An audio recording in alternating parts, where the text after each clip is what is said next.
प्यारी ताजी, मैं आपको ये खत इसलिए लिख रही हूँ क्योंकि हम हमेशा बहनों की तरह थे और मुझे पता है आप मेरी बात नहीं टालेंगी। मैं कुछ अरसे के लिए शहर आकर आपके पास ठहरना चाहती हूँ। आपको तो पता है यहाँ की जिंदगी कितनी डल और बोरिंग है। यूं भी मैं शुरू से कुछ करना चाहती थी। मुझे अभी से शादी करके नहीं बैठना। आपको याद है बचपन में हम जब भी मिलते थे अपनी कोर्स बुक के प्लेस लेकर एक्टिंग करते थे, ड्राइंग रूम में पर्दा लगाकर।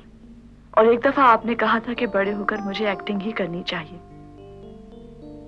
पता नहीं अब आपका क्या ख्याल हो, मगर मैंने फैसला कर लिया है कि मैं शोबिज़ में ही जाऊंगी और यही मेरा करियर होगा।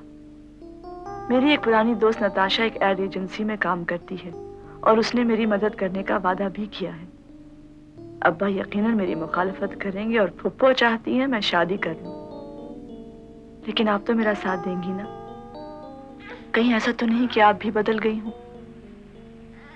आप मुझे खत लिखकर बताएं कि मैं आ सकती हूं या नहीं। अब्बा और फुप्पो की फिक्र मत करें, उनको मैं मना लूंगी। खुदा हाफिज, आपकी बहन सोफी। किसका खत है? सोफी का। अच्छा, क्या लिखती है? कुछ दिनों के लिए आ रही है।